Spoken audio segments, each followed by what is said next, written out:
'Cause you're a sky full of stars. First pathway is about professionalising the industry, so all those things that we need to do to make sure we're properly trained, we keep up to speed. So how we apply professionalism and best in class to our everyday roles is a great challenge. It's really not accepting the normal as being where we should stay. It's looking at everything we do, looking at ways in which we can improve incrementally our performance and the building performance and the industry's performance. I'm excited to see that our interaction with industries is allowing us to provide a far more professional product. And training, as an ongoing training to make sure the guys are doing the right thing, because we only want to do the job once and we want to do it right. That's our motto. As a building services engineer, I look around at all the good work that we do and I don't think it gets properly recognised. I think Prime's got the opportunity to elevate the status of the professionals in our industry, and we are professional.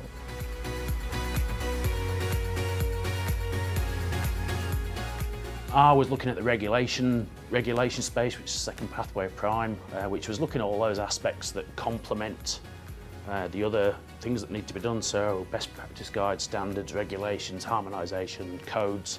Standards Australia is there to support the Prime stakeholders in achieving an outcome, and that outcome could be an Australian standard, it might be a standard for a new technology. The information became the third pathway, which was really about the communication from our industry upwards, having the right information, the right time, the right place and the right language for a client or a stakeholder to make the right decision. Everyday Australians can start doing more research and understanding what makes up great levels of comfort and enjoyment within buildings, so that they can then start asking the right questions of the builders and the building community to deliver them superior outcomes.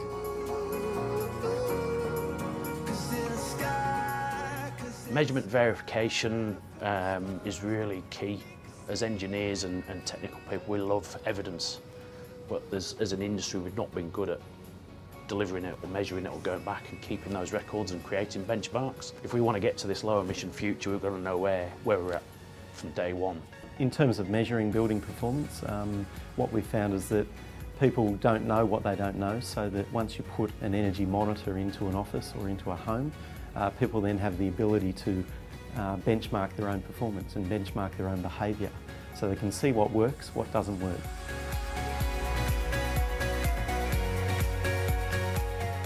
So the E pathway is about emissions abatement and the big programs or the big wins where we can reduce emissions abatement.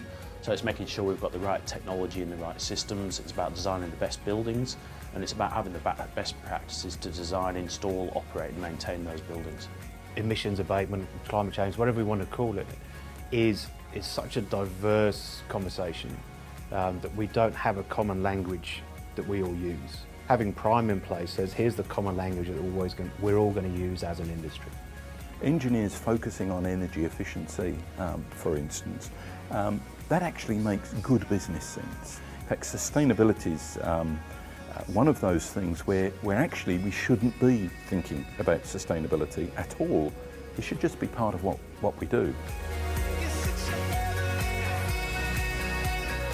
It's about having the best trained apprentices in the trade. It's about providing the best solutions for our clients. I believe that Prime gives us a new focus in the industry. It's about designing and engineering the best, most efficient products for the future. It's all about preventative maintenance to ensure your aircon runs efficiently all year round. It's setting the bar to say this is what we're going to do. As an industry, we've got to work together, and if Prime brings us all together and we can be a lot more cohesive as an industry, I think it will have done very well.